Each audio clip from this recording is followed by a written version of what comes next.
Don't give me Ayane with sword. Okay, I did not expect that to be that epic. Little Ginsego is cute. You can pet her. She's talking actually about Kageaki? What? Why Ginsego say this is his daughter? No? But yes? But maybe? What is this episode? Also, nothing changed in affection matter actually. Hello and welcome, PocketWatch here, and it's about time for another episode of Muramasa. Yeah, so, we've ended up in pretty interesting place, so let's just continue, let's see what Ayane can do with her new Tsurugi.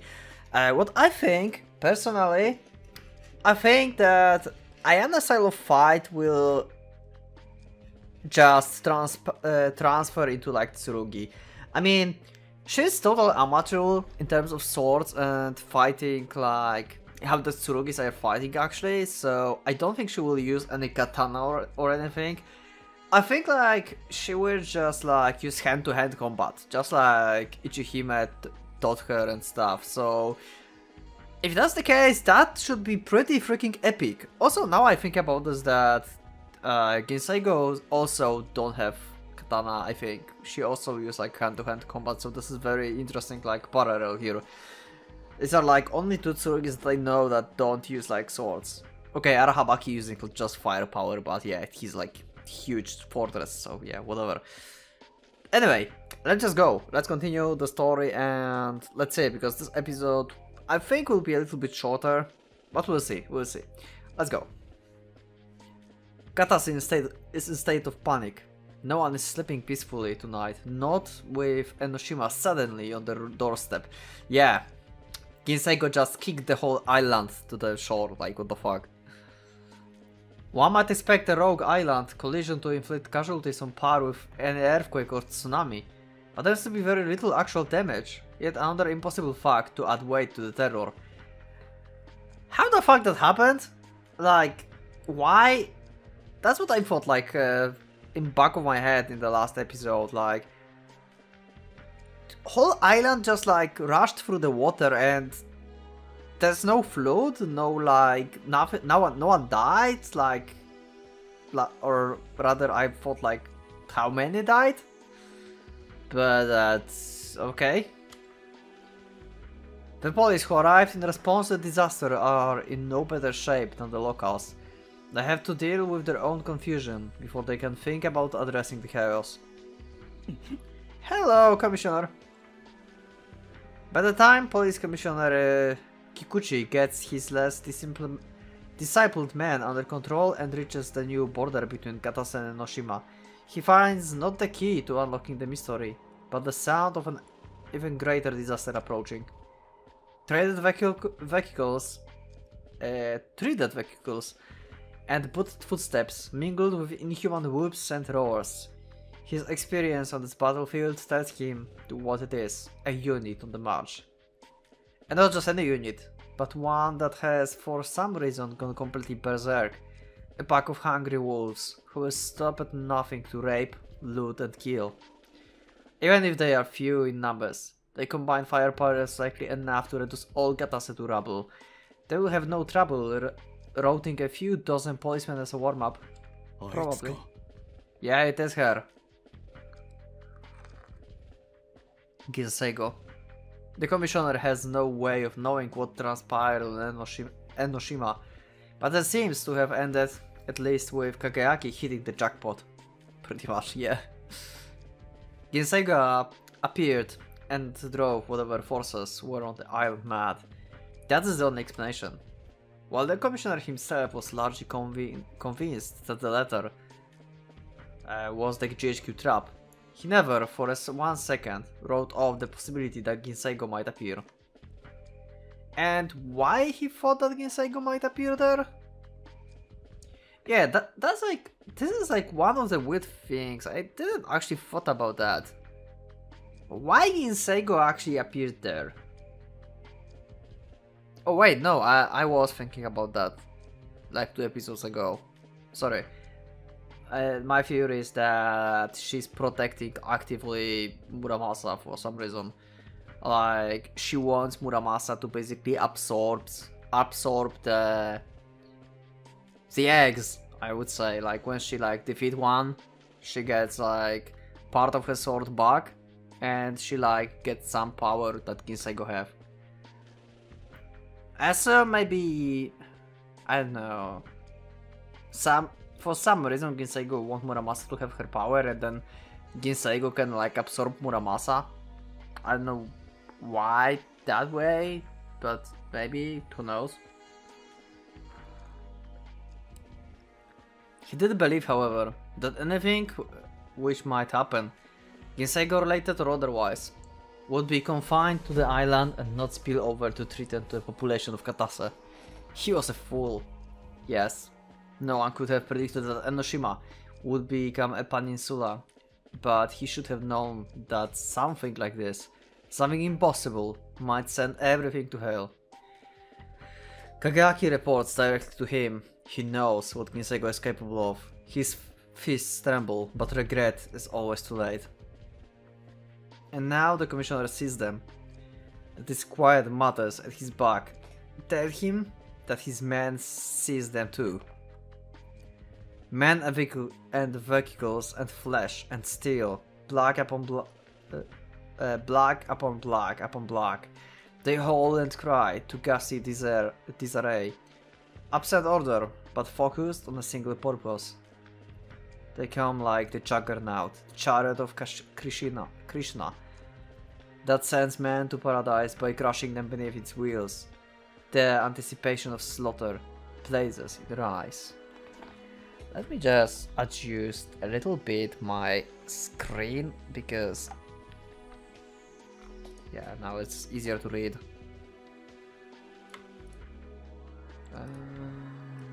That should be fine. Okay. Sorry about that.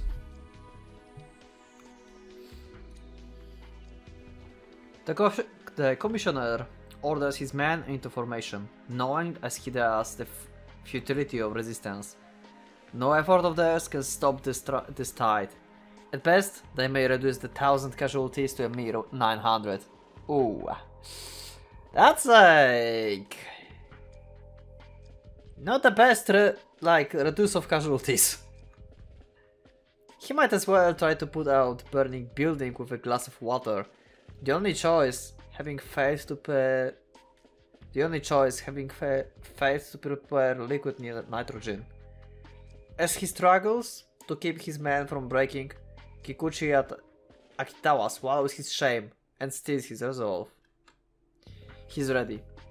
Ready for 1,000 men to die for his incompetence.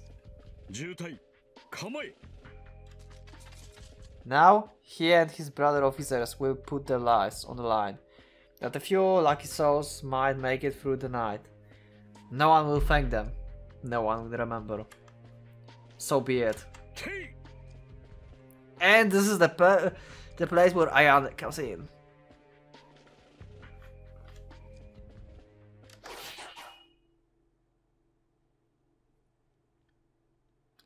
Okay, first question. Why that look like a sword slashes? Don't give me Ayane with sword. I swear, I want to see her Tsurugi fight hand to hand. I want her to use one finger to just slug bullets around. Maybe not like that, but yeah, maybe use whole hand. Just slap them with a hand. Come on. You have to use hand-to-hand combat. Come on. Flashes of azurite obliterate the darkness. A moment later, the tanks leading the way crumple the treads, sliced to ribbons.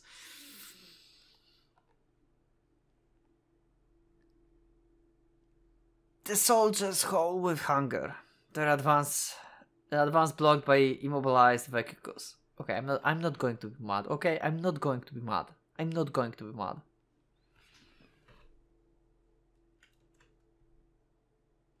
I'm not going to be mad. She just suddenly got good with sword. Okay, I will just like have a mental image of Ichihime showing her how to fight with sword as well, but since she never had a sword, At least in places where she's going, like, around, because why would she have a sword with her? We just never saw this, and she actually have a training with swords. And this is just the first time when we see it. That's how I will just explain this to myself, and that's what I will believe. And then the Azure strikes them too. Now every magazine, ammo, belt, and $1 falls to earth. Cut free from the weapon or man who was carrying it. The soldiers roar in frustration and rage, as many predator would has lost his fangs, and more men leap from the dead tanks to join the furious chorus. Whoa, nice. Oh. But at the voice from above, all goes silent. They have lost their reason, and are ruled by the lust, yet they obey the command, which they cannot understand. Why? Out of the way. Just as the man eating the tiger bows to the saint, or the unicorn kneels before the purest of maidens, even the most ravages of the beasts is powerless before the majesty of the divine.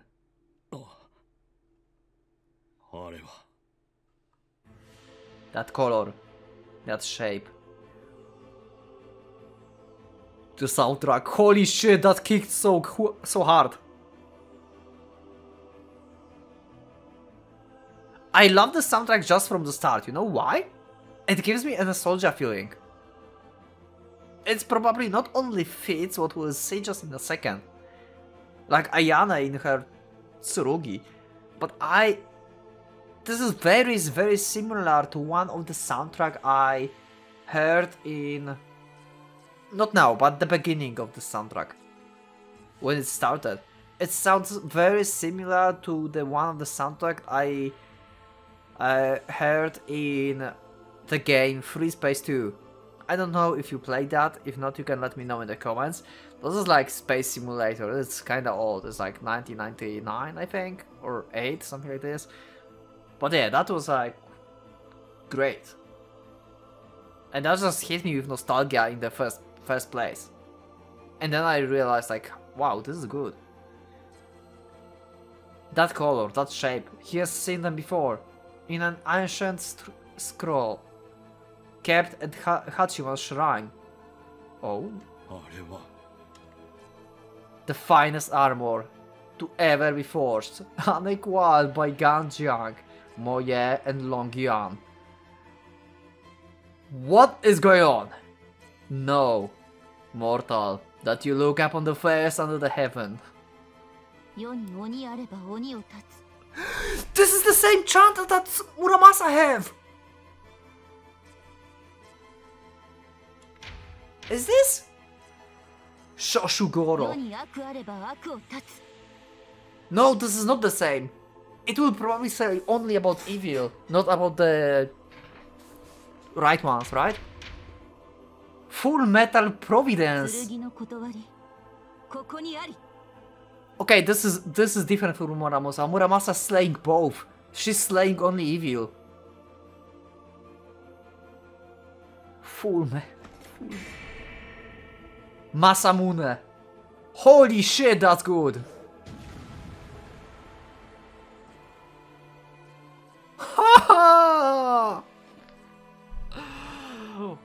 Okay, I did not expect that to be that epic.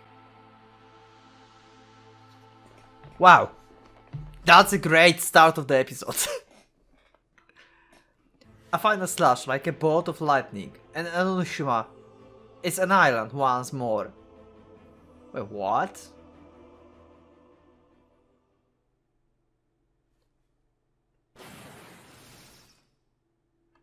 Wait. Enoshima is an island once more.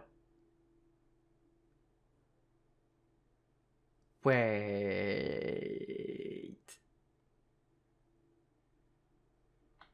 Is she strong like Kinseigo? Did she just like kick the island back? Wait, what? Or what happened? She was in Ion once more. It sounds almost like she just got the iron that Ginseigo kicked to like back. It's done. I've killed again. I hear a series of sharp reports overhead. Then 5 dragons drop from the sky like wind-cut birds. Each is dead before he hits the ground. Head severed or body cloven in two. Yeah, pretty much. Also, this is the same CG that we had in Prologue, I think. Muramasa should be lying somewhere there.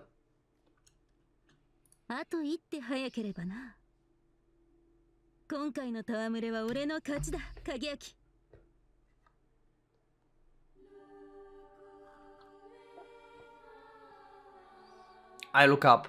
There she is, high in the sky with the moon at her back. Give me Ayane back! I won't go to Ichijo! Sin! Go away, Ginseigo! He hangs there motionless. Translucent wings still, hovering as only Ginseigo can.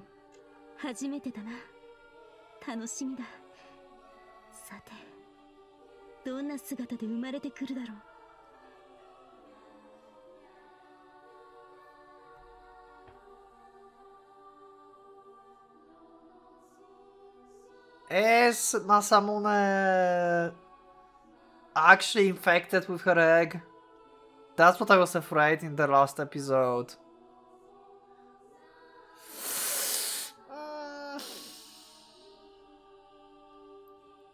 Also, like this, as only Ginseigo can...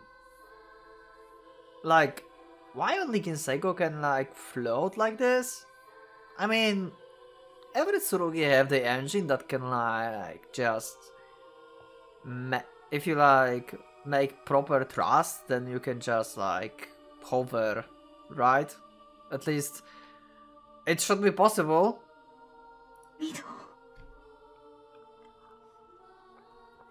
Ginseigo voice quivers with anticipation. Muramasa quivers with terror.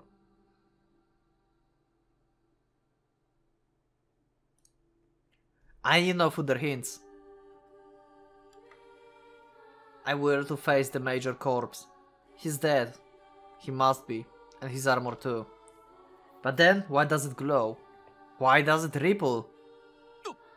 Wait, is it actually going to hatch anyway? What the fuck? I was too late. Wow, we are... Oh, those... Oh! I thought she was talking about Ayane. Oh! Oh, shit! Oh, wow, what the episode. Great! Ginseigo Jr. Let's see how it looks. As I look on it in horror, the Tsurugi implodes, swallowing itself. Dead flesh and all from within. Okay. A sickening crunch. A blood-curdling snap. Like a piece of origami. It falls itself into a tiny silver ball. And then it expands. Unfolding with the same hideous sound. Arms and legs stretch out into luxurious languor. A head lifts. A back rears. And soon, it has assumed once more a human shape. It is much smaller than before, however, and its only appearance is wholly changed. Hair of shimmering jet, features glowing with innocence, and last but not least, armor of silver. The silver girl turns into looks upon my face. Oh, she's cute. Little Ginseigo is cute. You can pet her.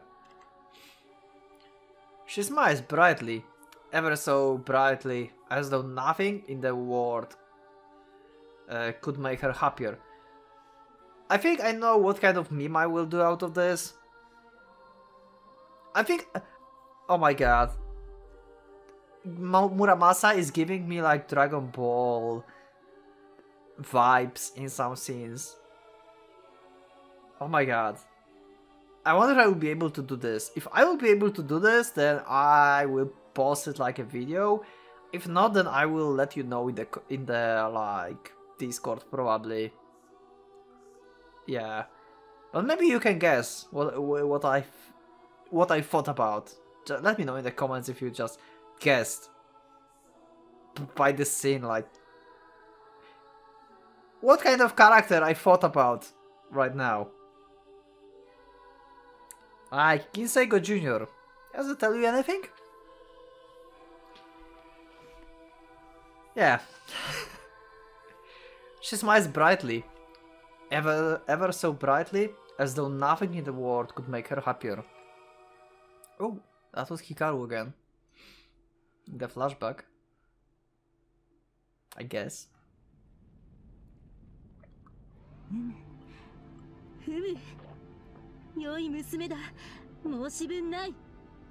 I wonder how strong she is.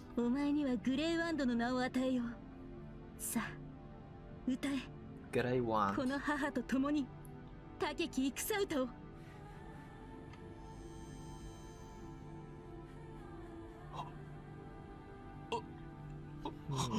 I wonder if it gets stronger when they do this together, or it just means that they can cover like bigger area because the kid is also like covering her own area. A new voice joins with Kinseigo and the strength of mind bending waves doubles. Oh yeah, so this is just straightforward double. Okay. I am immune. The dragons are dead and Major Garrett is no more. But that lives.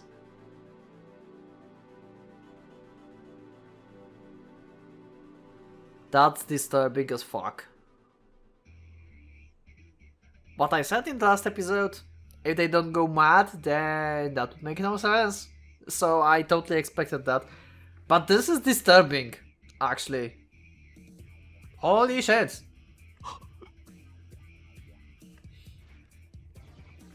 Inside the cage. Oh no, yeah, they're going to kill each other, yeah, fuck. I think we're here already yet. Inside the cage, young Haya Takeshi lays into its siblings with a raptor ferocity. Ravaging and howling, he tears at their flesh, pulls at their entrails, gnaws at their bones. The sounds of fasting fills my ears. Yeah.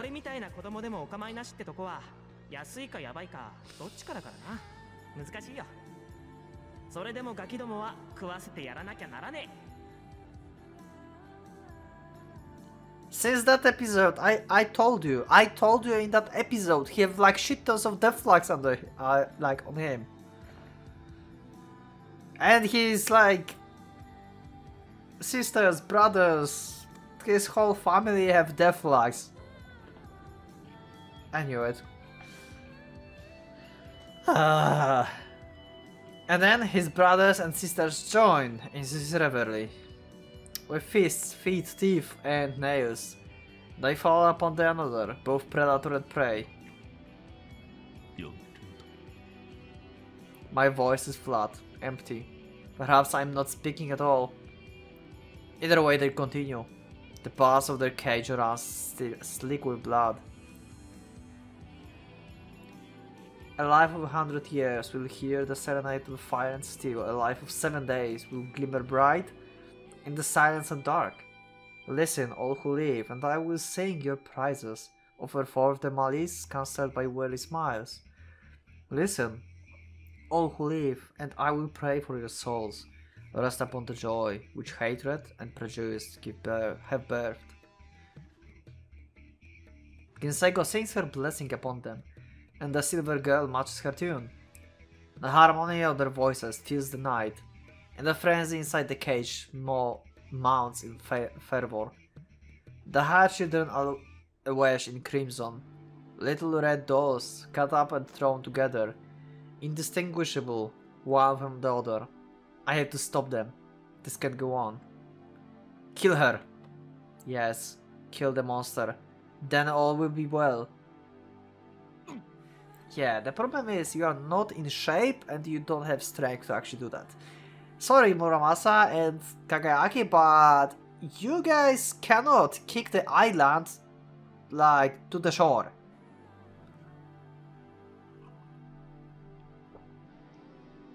No, no, they are not the same.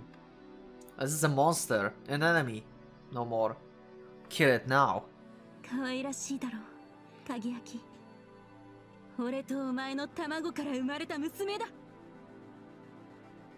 What do you mean, our daughter?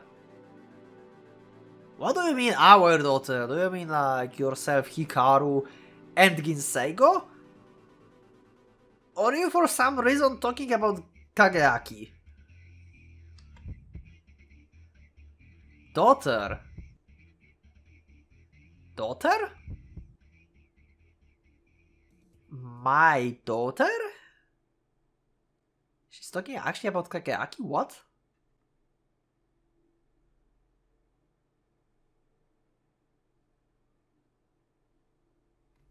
What? These flashbacks. These flashbacks, it was Kageyaki. At least that's what we got.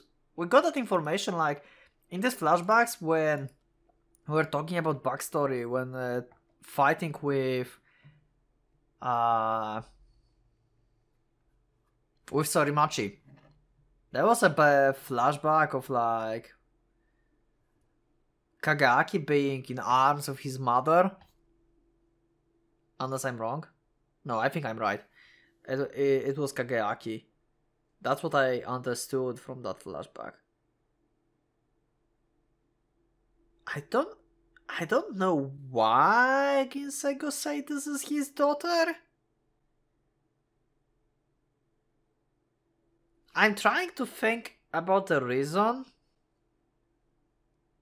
It still, like, puzzles me why she talks about Muramasa sometimes when she's like, isn't it right, Muramasa? Something like that.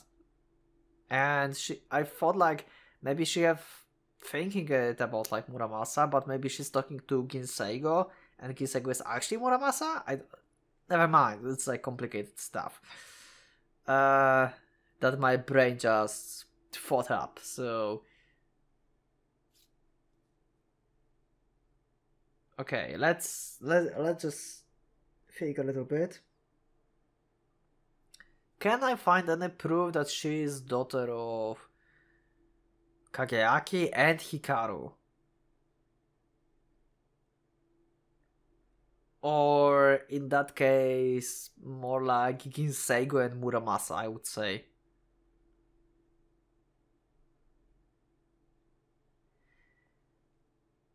Technically, she could be daughter? I guess, I mean, Muramasa and Ginseigo are from the same, like,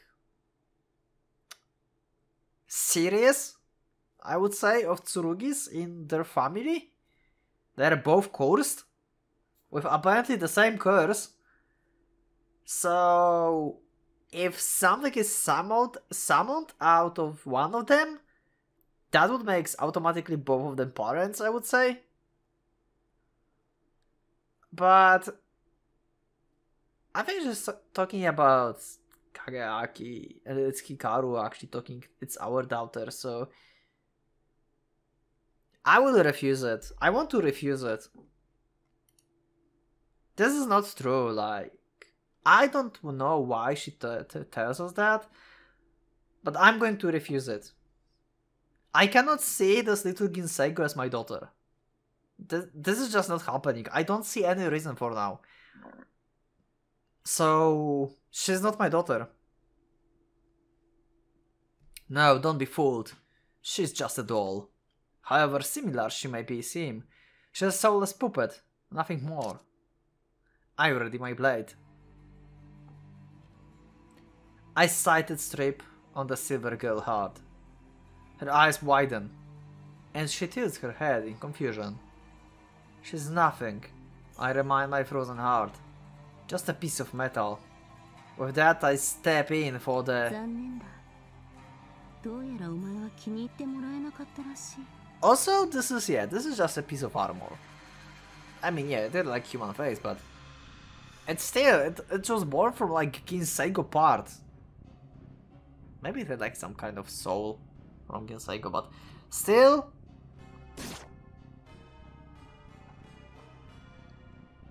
Oh, hey, what? Kinseigo killed her, what? What? Before I even begin my thrust, Kinseigo hand bursts through her chest. The girl returns. Her lips move. Mommy, they seem to say. What is happening?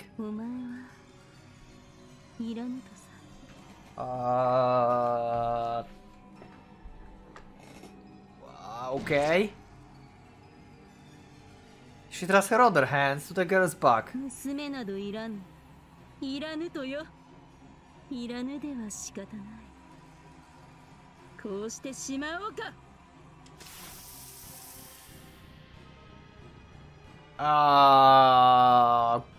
The girl explodes, torn apart with brute force. Okay, the bloody pieces fall to the ground, then burst into silver motes and vanish.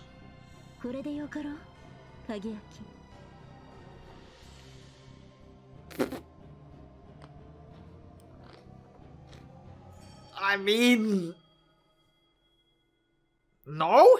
But yes? But maybe? I mean, we don't want you to multiply? But you asking weird questions?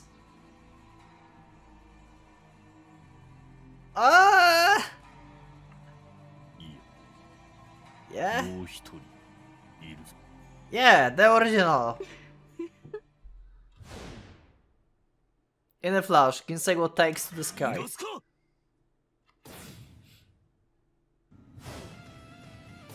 That was the weirdest choice in the game so far. Probably in like... I wonder if like in the second playthrough of this game I will like get better understanding what that actually meant. And I will choose differently because of that. I wonder. Maybe I will choose differently just because it will be like other choice, you know? I don't know. We'll see in the future. IQ chase. My wings and joints shriek to protest, but no matter. They need only see me through one more strike. One strike, that's all I ask. One strike against the silver demon. Fast. Too far to reach. But I press on. For as long as the silver shines, I will pursue it. To the ends of the earth if I must. I will catch you, Kinseigo. I will take you by the wing, drag you down. And kill you, I swear it. Kinseigo.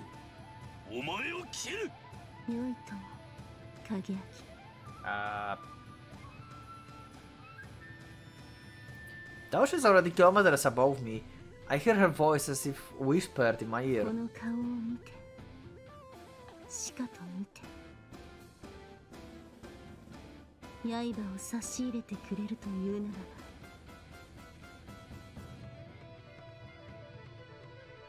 What? The silver star twinkles.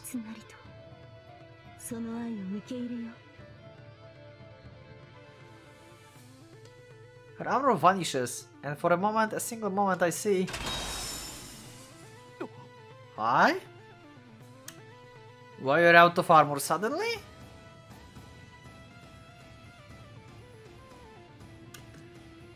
Huh, this is a very simple design. Simple but effective, I like it.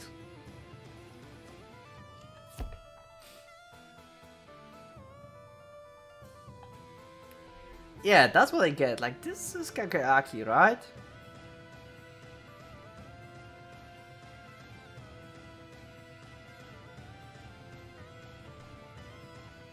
Promise me, Kageaki.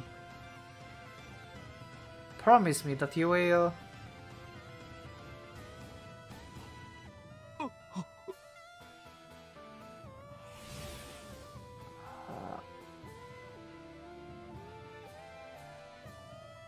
Wait, what if that kid is not Kagaki? What if he had a daughter at some point?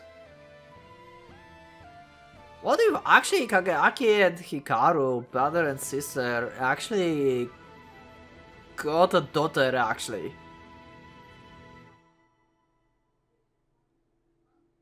At some point, that's why she asked that question.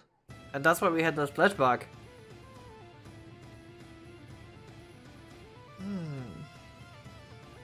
Now when I figured this out, I could actually potentially click I agree. Nah, I wouldn't click I agree. Nah, Nah, that's like Kinseigo multiplying. That's not it. I wonder what happened to his daughter though. If that's true, if he had a daughter, what happened to her? Huh. Okay. Many theories and thoughts in my head right now.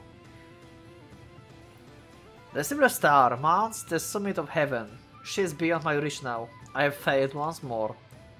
That is her world, the Hall of the Moon, where she reigns as queen, unchallenged and inviolate. Soft and low, the silver Musha speaks a verse.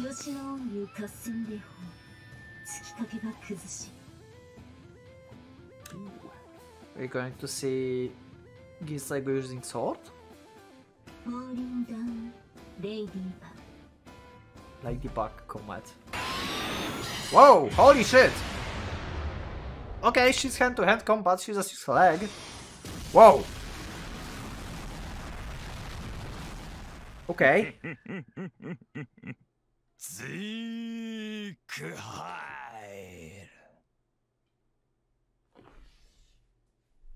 Why we have Nazi German there? What? Who the fuck was that? What happened? What is this episode? Okay. What's Habaki? Which part of the sword it is? Let's see. Habaki. Oh, it's the mounting. Okay. Oh. But wait, that means they...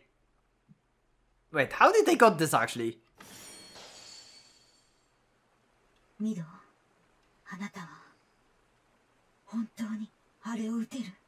Okay. How did you got this? Did you just clash and she just like decided, hey, take this and throw it to them?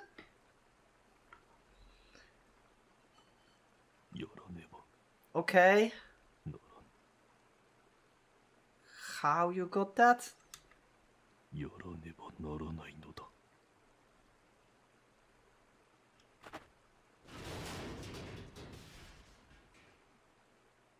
Unless they crashed on each other, Muramasa got just... Is it going up on like maximum level now? This? Is it going to go up? No, okay.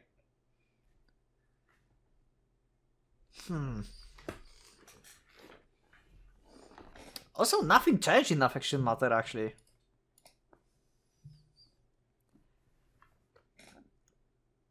Yeah, like I said, like so my other explanation why he got that thing actually is that they crashed. Muramasa lost, obviously. They got like crashed on the earth. And he landed like next to this little clone of Gensaigo that just got shredded by her, basically, and it was like inside her because it was the egg, right? And the eggs are like the parts of the Nodachi, basically. And it was just there. The night is dark. The moon shrouded in mist. I wait for the clouds to eclipse it completely. And that is when I kill her.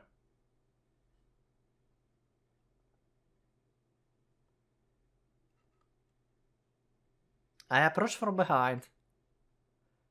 Slowly, silently,